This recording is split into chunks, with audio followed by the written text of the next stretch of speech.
네, 제가 지금까지 성찬 설교를 한 내용이고요. 제가 오늘 6번째 마지막 시간입니다.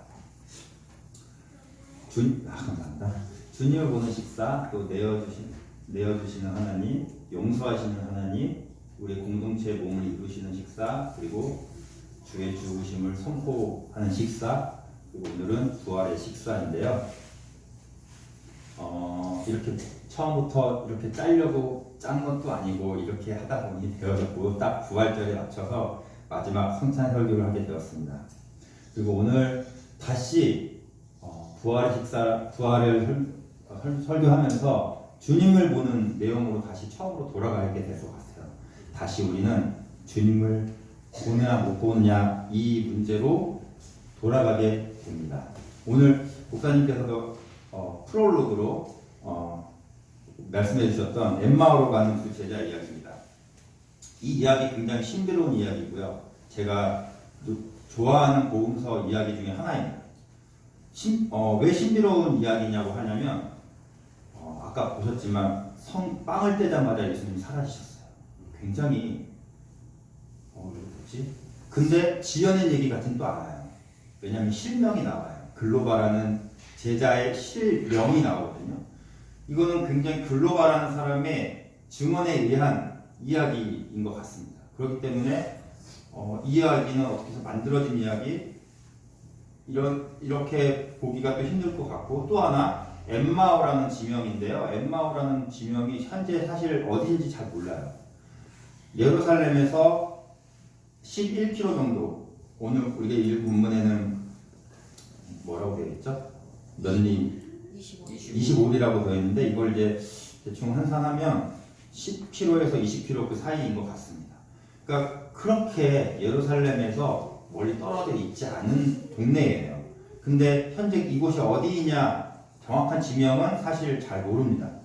이 마을이 실제 가상으로 만들어진 마을이냐는 사람도 있고, 아니 진짜 있는데, 예를 들어 인천에서 11km 떨어진 간석동, 오적 뭐 이런 데는 잘 모르잖아요. 내려오면 동수역 잘 모르잖아요. 그런 것 같은 것 같아요. 있긴 있는데 정말 조금해서 잘 모르는 것 같기도 합니다. 또 하나 이곳에 아얄롯 계곡이 흐르는 곳이라고 해요. 그래서 많은 사람들이, 제자들이 아니면 하나님을 따르는 사람들이 치료의 목적으로, 순례의 목적으로 이곳을 많이 찾았다고 합니다. 근데 그게 맞는 것 같아요. 왜냐하면 보세요. 오늘 보면 제자들이 2명이 걸어가고 있는데 예수님이 슬쩍 보세요. 무슨 얘기를 하고 가십니까? 아니 당신은 예루살렘에 있었으면서 그 일도 몰라요? 라고 말해요. 예루살렘에 있었는지 어떻게 알아요, 예수님이? 그죠? 처음 본 사람일 것 같은데 이 사람이 예루살렘에서 지금 오고 이렇게 출발하는 걸 어떻게 아냐고요. 예루살렘에 있던 제자들이 이제 그 6월절 마치고 그다음에 그 엠마오라는 곳으로 순례의 여정 코스가 있었던 게 아닌가 하는 생각이 듭니다. 그래서 당연히 이 사람도 예루살렘에서 예배 마치고 엠마오로 가는 그 순례자 중에 한 명이겠지라고 생각하고, 난 예루살렘에 있었으면 그것도 몰라요 라고 말한 것 같아요. 이건 순전히 저의 생각이라서 엠마오가 어떤 순례의 어떤 도시 이름이 아니고 마을이라기보다는 순례의 어떤 코스 중에 하나이지 않을까 생각을 해봅니다. 자, 그래서 다시 본론으로 들어가면, 자, 모든 일에 대해서 모든 일에 대해서 이야기를 하면서 가고 있는데, 이 사람들의 심정은 굉장히 나와 있어요. 17절에 보면 슬픈 빛을 띠고라고 되어 있어요. 그렇죠? 예수님께서 이 사람들의 이야기에 은근슬쩍 동행하십니다. 그리고는 물어봅니다. 무슨 이야기를 하면서 가십니까? 하니까 17절에 이 사람들이 슬픈 빛을 띠고 라고 얘기해요. 세 번역에는 침통한 표정을 하고 굉장히 치졸하고 침통한 표정으로 지금 걸어가고 있는 중이었어요. 이게 이들의 심정이었습니다. 글로바라고 하는 제자가 등장합니다. 이게 복음서에서 신명이 등장하면 굉장히 이 사람이 교회 공동체에서 유명한 사람으로 알고 있어야 됩니다. 글로바라는 제자가 아니 예루살렘에 있었으면서 어떻게 당신만 이 일을 모릅니까? 하면서 나사렛 예수라는 사람의 일을 이야기해 줍니다. 우리는 이 사람들을, 이 예수라는 사람을 하나님이 보내신 선지자로 믿고 따랐습니다. 근데 정말 이 사람이 하나님 말씀에 힘이 있었고 기적도 행하고 아주 이 사람은 메시아라고 생각을 했습니다. 예루살렘을 구원할 자라고 생각했습니다. 그런데 대제사장들과 관리들이 이 사람을 십자가 사형 선고를 받게 해서 십자가에 못 박아 죽여버렸습니다. 굉장히 허무한 거죠. 속량할 자라고 믿고 받았다라고 우리 본문에 나와 있는데 또 새 번역을 보면 우리는 그분에게 소망을 걸었습니다 라고 번역이 되어 있어요. 모든 소망을 그분에게 걸고 따랐어요. 근데 그 소망이 정말 허무하게 아무 일도 일어나지 않고 그냥 허무하게 와르르 무너진 거죠. 우리 이런 심정 언제 느낍니까? 이런 심정 느낀 적 있으세요? 보통 퇴근할 때 느끼는 것 같아요. 퇴근할 때. 보통 퇴근할 때 이런 심정으로 퇴근하지 않으세요? 하나님께 소망을 두고 세상의 방식으로가 아닌 하나님의 방식으로 살겠다고 다짐하고 결심하고 세상 속에 나아갔어요. 근데 너덜너덜해집니다. 안 돼요. 부딪히니까 안 돼요. 오늘도 참지 못했어. 오늘도 또 타협했네. 하면서 너덜너덜하게 전철 손잡이를 잡고 퇴근하는 적 없으세요?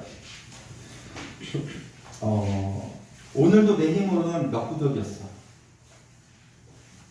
아니 왜 기도도 열심히 하고 노력했는데 안 되지? 하는 마음으로 왜 이렇게 나 힘들게 하지? 라는 마음으로 우리가 오지 않았습니다. 만약 우리가 이런 사투와 괴로움이 없다면 아마 우리는 이 제자들처럼 예수님께 모든 소망을 아직 걸지 않았는지도 모릅니다. 우리가 모든 소망을 여기에 걸고 그렇게 나아갔을 때, 부딪혔을 때, 좌절됐을 때 느끼는 그 신통한 표정. 우리 아직 그걸 못 경험해 왔다면 우리는 아직까지도 예수님께 모든 소망을 걸고 있지는 않은지도 몰라요. 이 제자들은 12제자들처럼 다 버리고 예수님께 다 걸었어요. 이 글로바와 한 명의 제자들 마찬가지입니다. 배팅하듯이 이 사람이야, 이 사람만 따라가면 될 것 같아. 다 모든 걸 버리고, 사실 다 버리고 간다는 거는요 도박이에요. 이 사람이 정말 믿음이 좋아서 간 거라기보다는 와 이거 도박이, 이거 이 사람 따라가면 한 방 될 것 같은데 라면서 배팅하듯이 따라가는 거예요. 근데 와르르 그냥 십자가에서 죽어버렸어요. 이 사람. 그러니까 마치 그 정치 지도자들을 따랐던 많은 지지자들이 따라가다가 이 정치 지도자가 한순간에 구속이 되거나 한순간에 몰락하는 걸 보고 괜히 이 사람 따랐네, 괜히 이 사람 지지했네 라는 심정이죠. 또 하나 얘기를 합니다. 그런데 사형당한 지 3일이나 지났는데 여자들이 무덤에서 이 시체가 없어졌다는 겁니다. 그리고 그분이 살아나셨다라고 말을 하는 천사들을 만났대요. 지금 이 제자들의 이야기예요. 예수님께 하는 말입니다. 아니 근데 뭐 여자들이 하는 말이라 믿을 수가 있어야지. 여자들의 말을 다 믿을 수는 없고 신빙성은 없는데 근데 그러면 시체는 어디로 가냔 말입니까? 이게 참 모든 일들이 참 회개하고 이상하고 허무하면서도 여러 가지 뭔가 좀 알 수 없는 일들이 일어나고 있는 일들을 지금 서로 얘기하고 가고 있었던 것입니다. 그리고 예수님 그걸 설명을 하고 있는 거예요. 예수님께서 이렇게 말씀하십니다. 제자들에게 참 어리석다. 믿는 걸 더디한다라고 말하죠. 참 어리석다 하시면서 구약 성경을 가르쳐서 구약 성경을 설교를 하십니다. 강해를 하십니다. 그리고 나에 대해서 나온 것들을 설명을 해주십니다. 구약 성경 모세로부터 시작해서 모든 예언자와 선지자들의 글에 나와 있는 인자가 고난을 받고 다시 영광을 얻는다라는 이 장면을 나를 가리키는 것이다. 이거를 구약 성경을 쫙 설명해 주시는 거예요. 모세오경부터 해서 예언서까지 얼마나 길거리에서 듣기만 해도 좀 힘들었을 것 같은데 그렇지만 제자들은 여전히 깨닫지 못합니다. 그러니까 설교를 아무리 들어도요 깨닫지 못하는 우리들의 모습과 좀 많이 비슷하죠. 전혀 갑자기 성경 말씀 성경에 되게 잘 아시는 분인가 보다. 전혀 이 사람의 말을 의도를 파악하지 못합니다. 그리고 목적지가 거의 가까워 왔어요. 엠마오 가까이 왔어요. 근데 근데 이제 제가 그리고 나서 예수님께서 더 멀리 가시려고 해요. 이 제자들은 여기서 그만 조금 쉬었다 가려고 합니다. 제가 볼 때 여관을 찾은 것 같아요. 제자들의 집은 아니고 지금 엠마오로 가까이 왔는데 날이 저물어 가고 있어요. 그러니까 잠시 쉬었다가 하룻밤 자고 다시 이제 엠마오로 가려고 지금 여관에 묵으려고 하는데 예수님께서 안 묵고 그냥 더 가시려고 하니까 제자들이 잠시만요. 하룻밤 묵고 가시죠. 좀 날도 어두워졌고 저물었는데 하룻밤 묵고 가시죠. 그래서 예수님이 뭔 얘기인 척하고 붙잡기를 바라셨죠. 내가 이렇게 가면 붙잡겠지. 안 붙잡으면 어떡하죠? 잘 가세요. 안 돼, 이렇게 되면 안 되는데 예수님께서 이렇게 가시려고 하다가 붙잡으니까 얼른 이제 다시 집으로 들어가십니다. 저녁이 되니까 식사를 해야 되겠죠. 정말 신비로운 장면인데요. 평소 저녁 식사 빵을 떼어 축복 기도, 감사 기도를 하시고 여느 때와 같이. 이 감사 기도가 특별한 게 아니에요, 여러분. 밥 먹을 때 감사 기도 하잖아요. 식사 기도 하잖아요. 그거예요. 오늘도 이 빵을 주셔서 감사합니다, 하나님. 이 양식으로 오늘도 우리가 삽니다. 잘 먹겠습니다. 감사합니다. 하고 감사 기도하는 거예요. 그 빵을 떼는 순간 제자들이 이 눈이 열려 예수님을 보게 되었다. 라고 기록하고 있습니다. 그리고 예수님은 갑자기 사라지셨습니다. 예수님의 말씀이 잘 들리지도 않았고요. 깨닫지도 못했는데요. 엄청나게 예수님의 그 명강의로 하나님의 아들이 직접 구약 성경을 강해를 해주시는데 못 알아들어요. 그런데 언제 이 사람을 보게 되냐면 빵을 떼는 순간 보게 되는 거예요. 이게 굉장히 신비로운 일이 아닙니까? 그래서 도대체 이 성찬에 어떤 신비로운 일이 있느냐. 많은 교회가 놀라워하고 반드시 성찬을 제정하고 이것을 통해 예수님을 보기 위해서 많은 기독교의 교인들이 2000년의 역사 속에서 성찬을 계속 가져가는 이유입니다. 이 구절 때문에 도대체 빵을 떼는 순간 무슨 작용을 했길래 예수가 보이느냐는 거죠. 이 말씀, 그리고 요한복음 한번 말씀 볼까요? 이 말씀 아시죠? 요한복음 1장 14절의 말씀입니다. 우리 한번 같이 읽어보겠습니다. 시작. 그 말씀은 육신이 되어 우리 가운데 계셨다. 이 말씀 이해가 되십니까? 저 이 말씀이 떠올랐어요. 여러분, 요한복음 1장부터 읽어보시면 태초에 말씀이 있었고요. 그 말씀은 하나님과 함께 계셨어요. 여기서 그 말씀은 하나님의 말씀, 구약 성경을 말하는 거예요. 구약 성경에서 나온 모든 하나님의 말씀, 되어진 일들 다 이런 걸 말하는 건데 이것들이 다 하나님과 최초부터 있었고 이 말씀은 구약 성경입니다. 근데 이 예수님께서 좀 전에 어떻게 하셨어요? 제자들과 올 때. 이 구약 성경을 계속 얘기하시면서 나에 대해서 설명 얘기를 했어요. 나를 가리키는 것이다라고 계속 얘기를 하는데 몰라요. 못 봐요. 세상을 말씀으로 창조하셨을 때 그 말씀이 나야. 아브라함아 다 버리고 내가 지시한 땅으로 가라. 그 말씀이 나야. 홍해를 가르셨을 때 모세가 지팡이 들고 들었을 때 홍해를 가르게 했던 그 말씀이 나라고. 예수 나라고. 엘리야에게 불을 내리셨을 때 그 말씀, 하나님 말씀하셨을 거 아니에요. 내려가라. 그 말씀 나라고요. 선지자들에게 모든 말씀하신 게 다 나야. 몰라요. 모르는데 빵을 뗄 때 이 말씀이 다 이해가 되는 거예요. 여기서 예수님을 본다라는 게 뭘까요? 제자들은 계속 이 사람을 보고 있었어요. 근데 보지 못했다고 누가 얘기해요? 볼까요? 16절 볼까요? 보지 못한다는 말 나오죠. 16절 24절에 누가는 이 사람들을 계속 보지 못했다라고 얘기합니다. 그들은 눈이 가려져서 그인 줄 알아보지 못했다. 또 24절 보시면 제자들이 갔는데 그 사람 보지 못했다. 계속 얘기합니다. 근데 언제 보게 되냐면 떡을 떼었을 때 31절 35절에 보게 되었다라고 해요. 여기서 본다라는 건요, 여러분, 이거예요. 시각적으로 이 사람을 본다는 게 아니고요. 이 사람이 구약 성경에서 말하는 모든 말씀이시구나를 알게 되는 게 본다는 거예요. 여기서 말하는 누가가 말하고자 하는 것, 본다는 거는 이 사람이 하나님의 말씀이셨고 우리가 그토록 따랐던 구약 성경 자체이시구나. 이거를 깨닫는 게 이게 그가 그 구약 성경에서 말하는 분이 이분이구나라고 아는 게 본다는 거예요.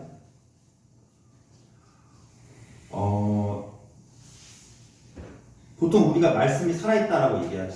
말씀은 살아있습니다. 그래서 계속 생생하게 우리를 깨닫게 하시고 우리를 어둠 속에서 돌아서게 만들어요. 지금도 작용합니다. 말씀을 들으면 우리가 깨닫게 되죠.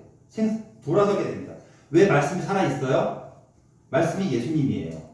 예수님이 살아계시기 때문에 말씀이 살아있는 거예요. 로마가 예수님을 십자가에 못 박아 죽였죠? 그거는 하나님의 말씀을 못 박아 죽인 거예요. 대제사장들과 관리들은 하나님의 말씀을, 구약 성경을 못 박아 죽인 거예요.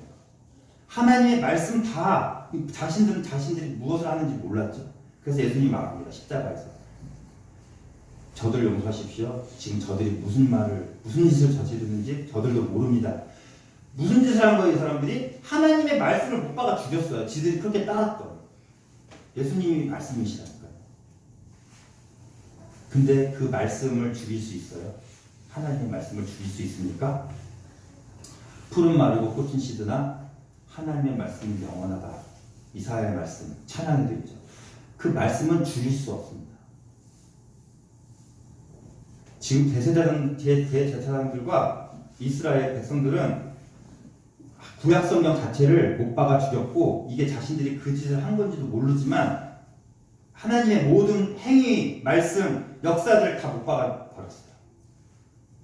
그런데 그 말씀은 죽일 수 없습니다. 그 말씀은 다시 살아나셨습니다. 육신으로. 그래서 그 말씀이 육신이 되어서 제자들과 함께 앉아 있는 거예요. 이게 부활의, 저는 다시 한번 이 말씀을 묵상하게 되었습니다. 이게 그런 의미였구나. 모든 구약 성경에서 가르쳤던 그 말들이, 하나님의 말씀들이 지금 몸으로 나타나서 앉아 있는 거예요.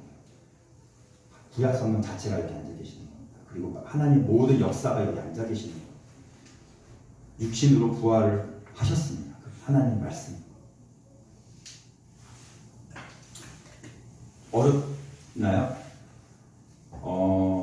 정말 이게 어려운 이야기인데 우리는 죽은 위인의 말을 계속 새기는 것이 아닙니다. 죽은 이순신 장군이 했던 말들을 계속 새기면서 그래 죽는 것이 사는 것이고 사는 것이 살자고자 할 때 죽는 것이, 우리의 이 명언을 계속 위인들의 말을 새기는 것이 아닙니다. 우리 지금도 살아계시고 지금도 말씀하시는 예수님을 우리가 믿고 따르는 거예요. 지금도 살아계셔서 지금도 우리에게 빵을 내어주시는 예수님을 우리가 지금 듣고 따르는 것입니다. 지금 주님의 말씀, 살아계신 죽은 위인의 말씀이 아니에요. 우리가 예수님을 잘못 알고 믿는다면 우리 역시 부활하신 예수님을 보지 못하는 것입니다. 우리가 성경에서 예수님을 발견하지 못한다면 이 제자들처럼 예수님을, 부활하신 예수님을 보지 못하는 것입니다. 교회가 여전히 세상에서 성공의 조건으로 예수님 믿어야 돼. 성공할 수 있어. 다니엘 학습법. 자꾸 다니엘처럼 공부해야 다니엘대로, 다니엘 말씀을 성공의 기준으로 삼아가지고 다니엘을 읽는 모든 이런 성공의 기준으로, 성공의 조건으로 성경을 읽고 예수님을 따르는, 계속 이렇게 한다면 교회는 부활하신 예수님을 보지 못합니다. 그러나 우리가 부활하신 주님을 보지 못하고 있을 때에도 여전히 실패하고 넘어지고, 여전히 우리가 깨닫는데 둔하고, 여전히 알 수가 미련하게 무슨 말을 하는 건지 모르겠어도, 지금 제 말이 무슨 말인지 모르겠지만, 그럴 때에도 예수님은 조용히 우리에게 오셔요. 오셔서 빵을 떼어주십니다. 그냥 먹어. 먹어. 우리가 여전히 제자리 걸음하는 것 같아도, 여전히 우리가 세상에서 그리스도를 찾기 힘든 우리한테 오십니다. 우리가 찾기 힘들어하니까, 우리가 보지 못하니까 오시는 거예요. 이 제자들이 계속 예수님을 보지 못하니까 예수님이 이 사람들에게 뭐라고 했어요? 떠났습니까? 아니요. 보여주십니다. 너희들이 그렇게 계속 나를 못 보니 내가 보여주마.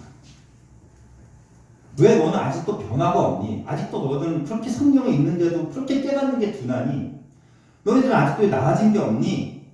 왜 아직도 나를 보지 못하니? 라고 하지 않으십니다. 함께 식사하십니다. 그리고 자신을 보여주십니다. 아까 목사님께서 성찬의 순서에 대해서 얘기하셨어요. 너무 감사합니다. 오늘 성찬의 순서에 대한 얘기를 하려고 했는데 오늘 뭔 일이죠? 그래서 저도 설교 이후에 성찬을 한번 생각해 봤습니다. 순서를. 네, 잠깐 생각해 봤습니다. 바꾸자는 얘기는 아니에요. 우리가 설교를 들어도 설교 너무 난무해요. 세상에 모든 수만 가지의 설교들이 지금도 선포되고 있어요. 이 설교를 다 듣고 이해한다면 얼마나 좋겠습니까? 여전히 우리는 믿고 깨닫고 깨닫는데 둔하고 더딤이 있습니다. 순간은 와 그렇구나. 하지만 교회 밖으로 나가면 사라져요. 그런데 이 말씀들이 생생한 우리가 엄청나게 귀에 못이 박히도록 들었던 이 설교 말씀들이 어떻게 하면 눈에 보이게 될까요? 어떻게 하면 육신으로 앉아 계시는 예수님을 보게 될까요?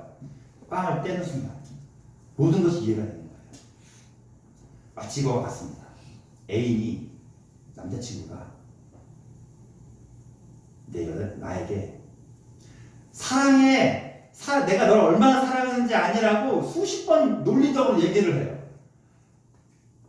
알겠는데 뭔가 느껴지지 않아. 그럴 때 꽃다발 하나 주면서 사랑해. 그때 모든 게 이해가 되는 거예요. 수만 가지 논리로 내가 너를 얼마나 사랑하는지 아니라고 계속 얘기를 해봤자 알았어. 그런데 어떡하라고. 뭐 느껴지지 않는데 꽃다발 하나 주면서 사랑해. 너무 잘한다. 아 느껴지는구나. 꽃다발 못 받아고 여기 여자 자매들 다시 생각해 보십시오. 왜 이 사람의 남자가 진심이 안 느껴지는지. 저는 작년 결혼기념일 때 꽃다발 선물했습니다. 여러분 생일 축하. 내가 너 오늘 유경이 사모님 생일 축하드리는데요. 엄청나게 생일 축하해요. 아시죠? 정말 제가 축하드리는 거. 정말 축하한다고요. 오늘 정말 잘 태어나셨어요. 하는 것과 선물입니다. 생일 축하드립니다. 하는 거는 천지 차이인 거예요. 예수님이 부활하셨습니다. 예수님이 우리를 사랑하십니다. 예수님 이 모든 성경의 말씀이 예수님을 가리키는 겁니다. 여러분 믿으십시오. 아멘. 하고 돌아가면 그렇대 하고 돌아가는 거예요. 끝나고 자 예수님 몸입니다. 받아 드세요. 할 때 저는 이해 설명할 수 없어요. 이 신비로운 신비감을. 하지만 그때 눈이 열려서 모든 말씀이 이해가 되고 그 말씀이 육신이 되어 우리 자리에 앉아 계시고 우리에게 빵을 건네시는 그 예수님이 그때 보이기 시작하는 겁니다. 순서를 바꾸자는 얘기는 아닙니다.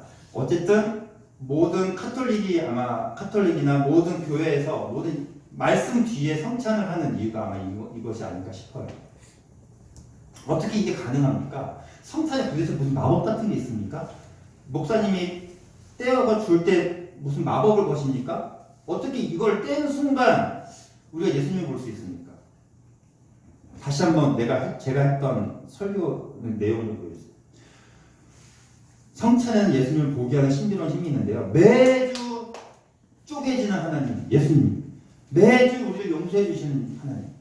매주 우리의 몸속으로 들어오셔서 우리의 팔다리가 되어주시는 예수님을 우리는 매주 보게 됩니다. 성찬에서. 그래서요, 매주 성찬을 하는 우리 교회는 불평할 수 없어요. 예수님을 볼 수가 없어라고 불평하면 하시면 안 돼요. 주님 언제 오시지? 오시기는 오시는 건가? 너무 멀리 떨어져 계시는 거 아닌가? 예수님이 느껴지지 않아요 라고 말하실 수 없어요. 여러분들은 매일 성찬을 하시는데 왜 그런 불평을 하시는 겁니까? 매일 예수님을 보셔야 되는 거예요. 예수님은 멀리 계시지 않아요. 성찬을 제정한 교회가 성찬을 제정한 이유는 매일 예수님을 보기 위해서 성찬을 제정한 거예요. 그래서 당연히 말씀만 전하고 예배 끝 하는 교회에서는 남자친구가 말로만 사랑해 하는 것 같은 거예요. 성찬을 매주 하는 우리는 매주 부활의 주님을 보게 됩니다. 그리고 그때 우리는 여러분 이분이시다. 그래 이분이시야. 이분이 광야에서 만나를 내려주셨던 그분이다. 이분이 홍해를 가르셨던 그분이야. 이분이 아브라함을 내가 지시한 땅으로 가라고 하셨던 그분이야. 이분이 오병이어로 우리를 풍족하게 먹이셨던 그분이구나. 빵을 떼어 주시는 순간 그 모든 말씀들과 모든 성경의 이야기가 실체가 보이게 되는 것입니다. 그리고 어떻게 해야 돼요? 이 제자들처럼 뛰쳐나가야 돼요. 부활하셨다! 하고 외치는 겁니다. 알리시는 겁니다. 제자들에게 이거 봤어! 성찬하고 나서. 엠마오의 제자들은 성찬하고 나서 뛰어나갑니다. 봤어! 그분이야! 여러분 우리가 매주 성찬을 하시면서 부활하신 예수님을 안고 봤다라는 그 느낌으로 세상 나가시면 좋겠습니다. 저는 이 생각도 해봤어요. 식사 너무 많이 주고 가시거든요, 예수님. 혹시 잠깐 생각해봤습니다. 이거는 예수님이 육체로 부활하신 이유가 이건가? 식사하시기 위해서. 아니 영으로만 부활하실 수도 있잖아요. 그리고 목소리로만 들리게 하실 수 있잖아요. 굳이 찔린 못자국과 찔린 창자국이 있는 그 육체를 굳이 그대로 입으시고 다시 오셨어요. 그리고 제일 먼저 뭘 하세요? 식사하세요. 밥 드세요. 고기를 잡는 제자들에게 나타나셔서 제일 먼저 뭘 하셨어요? 야, 잡아온 고기 좀 갖고 와봐. 밥 먹자. 밥 먹었어요. 구워서. 혹시 육체로 부활하신 이유가 밥을 드시기 위해서 오신 건 아닌가? 라는 생각을 좀 해봤습니다. 물론 제자들에게 눈으로 보게 하기 위한 것도 있지만 같이 밥을 먹기 위해서. 예수님 절대 질책하지 않으십니다. 왜 너 나 버리고 도망갔어? 내가 그렇게 말하지 않았니? 가 아니고 질책하시는 게 아니고 혼내시는 게 아니고 뭐 하십니까? 밥 먹자. 밥 먹자라는 모든 말에 끝나는 거예요.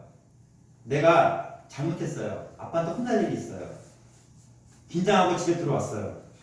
아빠가 표정을 봐요. 나를 혼내겠지. 근데 아빠가 뭐래요? 와, 수고했어. 밥 먹자. 하는 순간 녹아지는 거예요.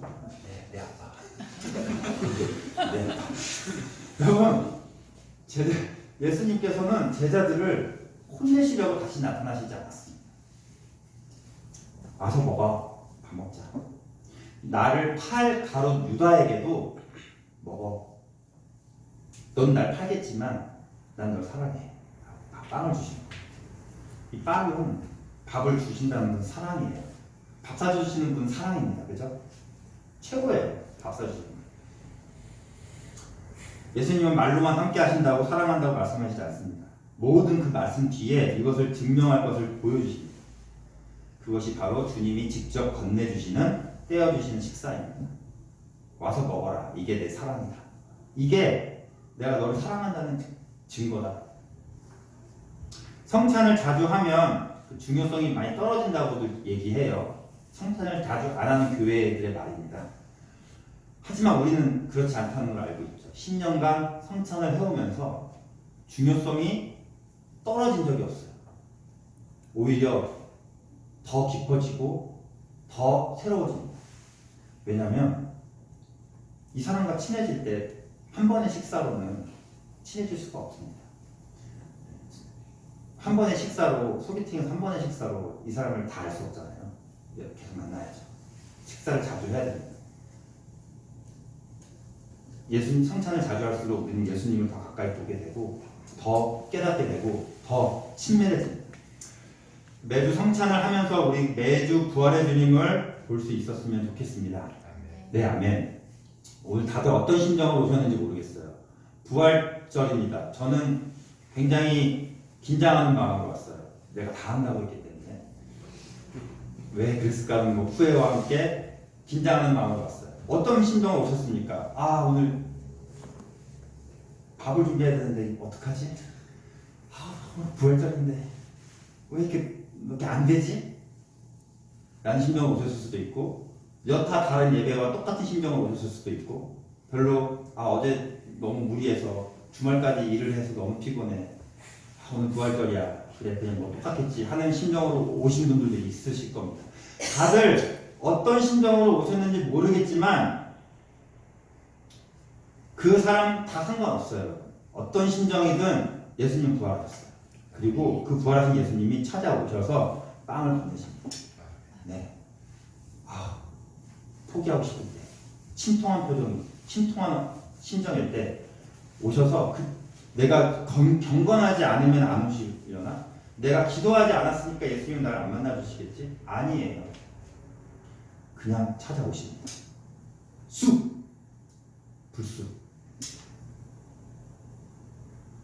제가 세월호 유가족 분의 실제 기도를 잠깐 지나가면서 본 적이 있어요. 정확한 문구는 생각나지 않는데 이런 기도였습니다. 창조주이시고 전능자이신 당신께 내가 기도하는 거 힘듭니다. 왜냐하면 그때 저희 아이들 구해달라는 기도 안 들어주셨잖아요. 그래서 당신께 등 돌리고 살고 싶었습니다. 그런데 어디를 가도 계속 당신이 계시더군요. 라는 진짜 세월호 유가족의 기도를 제가 본 적이 있어요. 주님이 오시는 타이밍이 우리가 열심히 기도를 해야지 오신다고 하면 이거는 다른 우상 종교와 마찬가지예요. 3,000배를 드리고 재물을 많이 갖다 바치고 많은 공을 들여야 하나님이 나를 만나주시고 그래야 하나님이 나를 움직이시는다면, 그렇게 믿는다면 그거는 다른 우상과 같이 믿는 겁니다. 우리는 하나님을 조종할 수 없습니다. 하나님의 오직 주권이시고, 우리가 화장실에 변기에 앉아있을 때 찾아오시거나, 우리가 제일 불경건할 때, 제일 못났을 때, 제일 비통할 때, 제일 운전하면서 욕하고 있을 때 불쑥 찾아오세요. 준비 안 됐는데 지금 찾아오시면 어떡합니까? 오십니다. 그리고 받아 먹어라, 내 사랑이다. 세월호 유가족 분들이 아이들이 죽어갈 때 그렇게 기도를 했을 땐 들어주지 않으셨어요. 이유는 아직도 알 수 없습니다. 우리가 어떻게 해야 됩니까? 그렇게 했으면 해줘야 되는 거 아니에요? 이건 우리의 논리예요. 그런데 이분은 하나님은 없구나, 당신 같은 사람을 믿을 수는 없어, 당신 전능하지 않아, 당신은 창조주가 아니야, 등 돌리고 살고 싶었는데 그때 찾아오시는 거예요. 그때 여길 가도 예수님, 여길 가도 예수님, 여길 가도 십자가에 박히신 예수님이 계속 보이시는 겁니다. 예수님은 우리가 예상하지 않고 있을 때, 우리가 비통한 심정으로 모든 걸 포기하고 싶을 때, 믿음이 떨어졌을 때 찾아오십니다. 그리고 와서 받아 먹어라, 내 살이다 라고 말을 건네십니다. 우리가 그분을 보지 못할 뿐, 우리 심정이 예수님을 믿는데 참 어려울 뿐, 우리가 미련해서 더디 믿을 뿐, 예수님은 계속 우리와 함께 계십니다. 그리고 그 성찬 때 우리가 깨닫는 것입니다. 바다 대신 먹으면서 부활하신 주님이 여기 계시는구나, 계속 나와 계셨구나, 지금도 말씀하시는구나, 와서 받아 먹어라, 내 살이다. 기도하겠습니다.